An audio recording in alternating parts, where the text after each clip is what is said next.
Bharatiya Janata party के कार्यालय में हार्दिक स्वागत है। साथियों, जैसा कि हम सब जानते हैं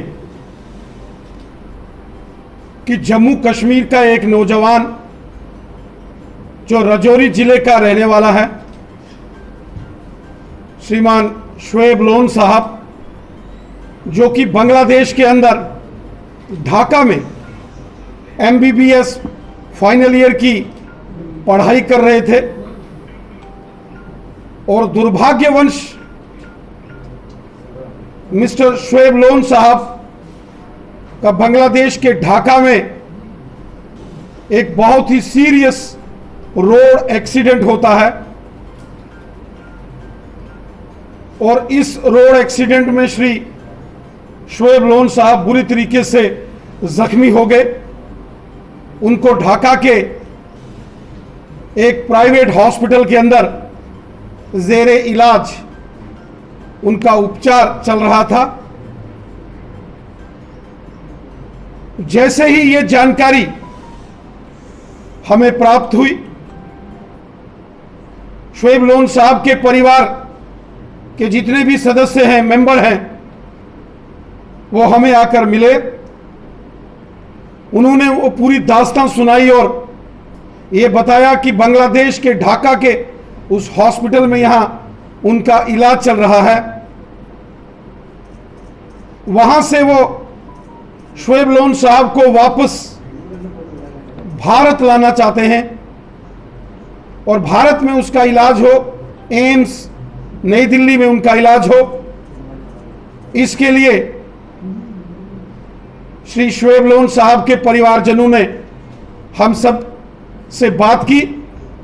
हमने तुरंत जैसे ही ये जानकारी प्राप्त हुई, माननीय प्रधानमंत्री श्रीमान नरेंद्र मोदी साहब के कार्यालय में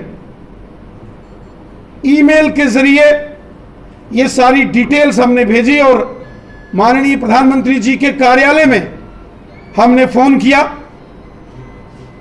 माननीय प्रधानमंत्री जी को जैसे ही यह जानकारी प्राप्त हुई कि बांग्लादेश के ढाका में हमारे हिंदुस्तान का एक नौजवान जो कि जम्मू कश्मीर के जिला राजौरी का रहने वाला है, वो दुर्भाग्यवश दुर्घटना ग्रस्त हो गया है और उसका इलाज ढाका में चल रहा है।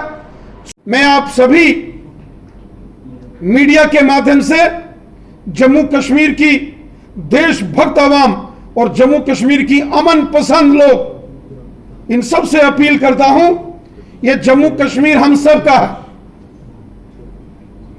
यह जम्मू कश्मीर हमारा मादरे वतन है। यह जम्मू कश्मीर हमारी मातृभूमि है और इस जम्मू कश्मीर में अमन, चैन, भाईचारा ये बना के रखना हम सबकी जिम्मेवारी है। हम सबको एक दूसरे की इज्जत और एहतराम करना है। कोई हिंदू है, कोई मुसलमान है, कोई सिख है, कोई ईसाई है, कोई जम्मू के डोगरे हैं या कश्मीर के लोग हैं, गुजर बकरवाल हैं या पहाड़ी कबीले के लोग हैं, हम सबको एक दूसरे की इज्जत और एक दूसरे का एहतराम करना है। एक दूसरे की रिस्पेक्ट हमको करनी है और यही हमारी संस्कृति है। यही हमारे पूर्वजों ने और हमारे बुजुर्गों ने हमको सिखाया है और वासुदेव कुटुंबकम की संस्कृति, ये हमारी परंपरा है। ये पूरी कायनात, ये पूरा हिंदुस्तान, ये हमारा है। फिर हमारा एक बहुत ही खूबसूरत हमारा केंद्र शासित प्रदेश जम्मू कश्मीर हिंदुस्तान का एक सरताज है, एक मुकुटमणि है हमारे देश का, हमारी मातृभूमि का जम्मू कश्मीर। हमने देखा कि पिछले 32-35 वर्षों में जिस तरीके से साजिश करके, षड्यंत्र करके देश दुश्मन ताकतों ने जम्मू कश्मीर के माहौल को खराब करने की हमेशा कोशिश की। पाकिस्तान प्रायोजित आतंकवाद और इन आतंकवादियों ने जम्मू कश्मीर के अंदर बेगुनाह लोगों की हत्याओं का हमेशा षड्यंत्र किया और हमारे भारतीय सेना, जम्मू कश्मीर पुलिस और हमारे पैरामिलिट्री फोर्सेस के जवानों ने हमेशा पाकिस्तान की हर साजिश को विफल किया।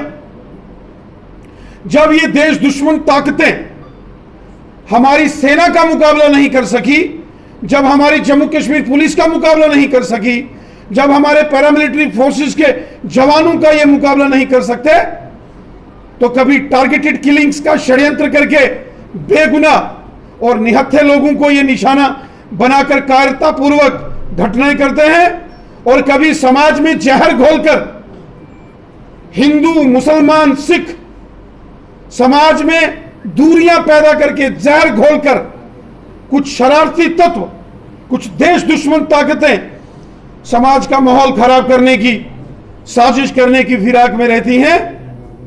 और ऐसी सभी आवाम दुश्मन और देश दुश्मन ताकतों से सख्ती के साथ निपटा जाएगा। किसी सूरत में भी जम्मू कश्मीर के अंदर अमन, चैन, भाईचारा, शांति में खलल नहीं डालने दिया जाएगा।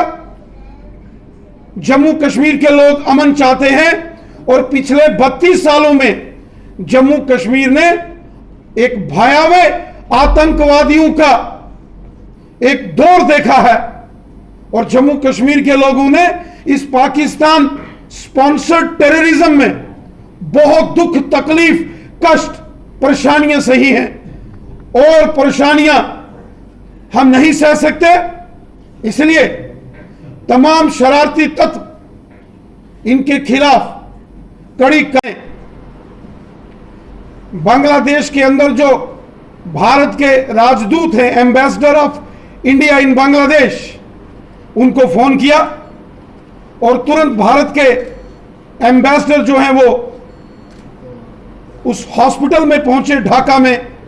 यहां श्री शोएब लोन साहब का इलाज, उनका उपचार चल रहा था। और उसके बाद जब प्रधानमंत्री जी ने सारी जानकारी पुनः बांग्लादेश के अंदर जो भारत के राजदूत हैं, एम्बेसडर, उनसे जब प्राप्त की, तो विशेष एयर एम्बुलेंस के जरिए शोएब लोन साहब को बांग्लादेश के ढाका से एयरलिफ्ट करके प्रधानमंत्री मोदी साहब ने उन्हें वापिस अपने देश हिंदुस्तान मंगाया और दिल्ली में all India institute of medical sciences, AIIMS में उनको वहां भर्ती कराया और आज उनका इलाज वहां एम्स में चल रहा है।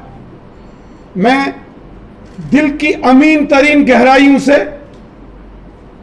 हृदय की अथाह गहराइयों से अपने देश के माननीय प्रधानमंत्री मोदी साहब का धन्यवाद करता हूं